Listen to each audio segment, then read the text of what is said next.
आदमी पार्टीत मोठी फूट पडली आहे। गेल्या काही दिवसांपासून आम आदमी पार्टीत मोठा वाद सुरू होता। आपचे राज्यसभेचे खासदार राघव चड्ढा यांना राज्यसभेत बोलण्याच्या वेळेवर आपनं कात्री चालवली होती। यानंतर राघव चड्ढा आप सोडणार अशी चर्चा सुरू होती। मात्र आज राघव चड्ढा यांनी पत्रकार परिषद घेत आप सोडून भाजपमध्ये प्रवेश करणार असल्याचं म्हटलंय। त्यांच्यासोबत आपचे राज्यसभेचे इतर 2 खासदारही भाजपमध्ये प्रवेश करणार आहेत। राघव चड्ढा, अशोक मित्तल, संदीप पाठक हे 3 खासदार भाजपमध्ये प्रवेश करणार आहेत। तसंच आपचे राज्यसभेच्या 10 खासदारांपैकी 8 खासदार भाजपमध्ये प्रवेश करणार असल्याची माहिती आहे। या व्हिडिओतून आपण पाहणार आहोत की आप पक्षात एवढा मोठा भूकंप कसा आला। आपचा चेहरा आणि पंजाबचे सुगर सीएम म्हणून ओळखल्या जाणाऱ्या राघव चड्ढांना आप का सोडावं लागलं?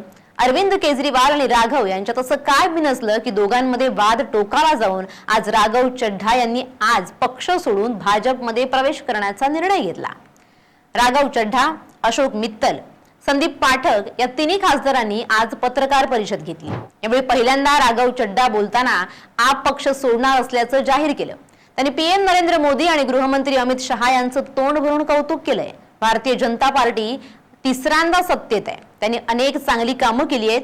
आजपर्यंत ज्या सरकारनं निर्णय घेतले नाही, जे नेते निर्णय घेण्यापासून भीत होते, तेच काम भाजपनं आणि पीएम मोदींनी करून दाखवलंय। पीएम मोदींनी दहशतवाद विरोधात मोठा निर्णय घेतल्याचं राघव चड्ढा यांनी म्हटलं। त्यांनी यावेळी आप पक्षावर देखील टीका केली। जिसे एड्रेस करने के लिए आज हम कुछ साथी यहाँ इकट्ठे हुए हैं। जिस आम आदमी पार्टी को मैंने अपने खून और पसीने से सींचा और अपनी जवानी के 15 साल दिए, वो आम आदमी पार्टी आज पूरी तरीके से अपने सिद्धांतों से, अपने मूल्यों से, अपने कोर मॉरल और वैल्यूज से भटक चुकी है। और अब ये पार्टी देश के लिए नहीं, देश के हित के लिए नहीं, बल्कि अपने पर्सनल फायदे के लिए काम कर रही है। आप में से कई लोग पिछले कुछ सालों से मुझे ये कह भी रहे थे और मैं पर्सनली पिछले कुछ सालों से ये महसूस कर रहा था that I am the right man in the wrong party. I repeat, I am the right man in the wrong party. इसलिए आज हम ये अनाउंस करते हैं, मैं ये अनाउंस करता हूं कि मैं आम आदमी पार्टी से दूर जा रहा हूं और जनता के पास जा रहा हूं। आम आदमी पार्टीनं दिल्ली विधानसभेत 3 वेळा सत्ता मिळवली। 2015 मध्ये आपला दिल्ली विधानसभेत 70 पैकी 67 आणि 2020 मध्ये 62 जागा मिळाल्या होत्या। तेव्हापासून आप आणि भाजपमध्ये वाद पाहायला मिळत होता। यातच आपण एमसीडीआर देखील सत्ता मिळवली होती। तसंच आपण पंजाबमध्ये सत्ता मिळवली। गोवा आणि गुजरातमध्ये भाजपला जोरदार टक्कर दिली। यामुळे भाजपला काँग्रेसपेक्षा आप पक्षाची भीती वाटायला लागली होती असं म्हटलं जातं। भाजपनं कथित दिल्ली दारू घोटाळ्यात आपचे प्रमुख आणि दिल्लीचे माजी मुख्यमंत्री अरविंद केजरीवाल, मनीष सिसोदिया, सत्येंद्र जैन, संजय सिंग यांना जेलमध्ये जावं लागलं होतं। ज्यावेळी आपची सर्व टॉप लीडरशिप जेलमध्ये होती, तेव्हा राघव चड्ढा यांची पक्षाला खूपच गरज होती।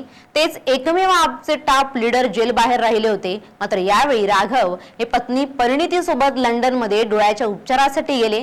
त्याच ठिकाणी ते अनेक दिवस राहिले। यामुळे आप आणि राघव यांच्यात पहिली दरी निर्माण झाल्याची माहिती आहे। त्यानंतरही राघव चड्ढा पहिल्यासारखे भाजप विरोधात आक्रमक पाहायला मिळाले नाहीत। काही दिवसांपूर्वी कोर्टानं केजरीवाल आणि सिसोदिया यांना कथित दारू घोटाळ्यात निर्दोष मुक्त केलं। यावेळी सुद्धा राघव चड्ढा यांनी केजरीवाल यांच्याविषयी कोणतंही ट्विट केलं नाही। संसदेत देखील ते आप पक्षाविषयी काही बोलताना दिसले नाहीत। ते चहा बिस्किटवर बोलत राहिले असा आरोप आप पक्षानं केला। आम आदमी पार्टीनं राघव चड्ढा यांना राज्यसभेतील पक्षाच्या उपनेते पदावरून हटवलं आणि त्यांच्या जागी अशोक मित्तल यांची नियुक्ती करण्यासाठी पक्षानं राज्यसभा सचिवालयाला पत्र दिलं। यामुळे राघव चड्ढा चांगले चिडले। तेव्हापासून राघव चड्ढा भाजपमध्ये प्रवेश करणार असल्याची चर्चा सुरू झाली होती। मात्र आता राघव चड्ढा यांनी पत्रकार परिषद घेऊन भाजपमध्ये प्रवेश करणार असल्याचं जाहीर केलं। महत्त्वाचं म्हणजे अशोक मित्तल देखील भाजपमध्ये प्रवेश करणार आहेत। राघव चड्ढा यांचा भाजपमध्ये प्रवेश झाल्यानंतर त्यांना भाजप पंजाबमधील मुख्यमंत्री पदाचा चेहरा घोषित करण्याची शक्यता आहे। पंजाबमध्ये भाजपला सत्ता मिळवता आली नाही, त्यामुळे भाजपकडून पंजाबमध्ये सत्ता मिळवण्याचे पूर्ण प्रयत्न सुरू आहेत। राघव चड्ढा भाजपमध्ये आल्यानंतर भाजपकडे मुख्यमंत्री पदाचा एक महत्त्वाचा चेहरा असणार आहे। राघव यांची देशभरात मोठी फॅन फॉलोविंग पाहायला मिळते।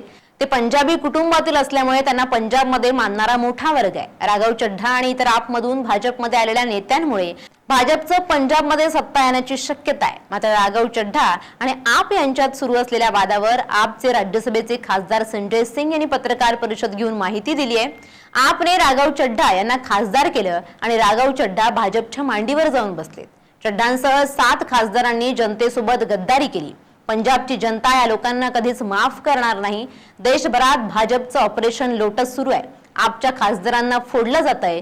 पंजाबच्या मतदारांच्या पाठीत खंजीर खुपसला जातोय. जेव्हा जेव्हा आप बरोबर गद्दारी झाली तेव्हा जनतेनं उत्तर दिलंय, अशी टीका खासदार संजय सिंह यांनी केली आहे. ऐसा बेहतरीन काम करने वाली आम आदमी पार्टी की सरकार को भारतीय जनता पार्टी ने, नरेंद्र मोदी और अमित शाह ने रोकने, तोड़ने और उनके काम को बाधित करने का काम किया है.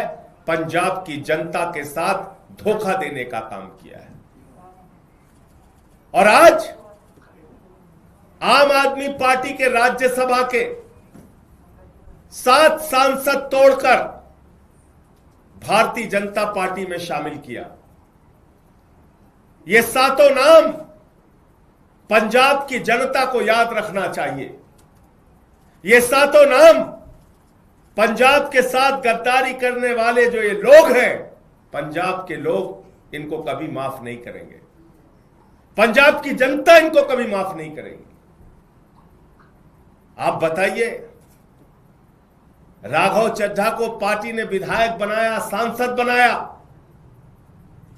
क्या क्या नहीं दिया.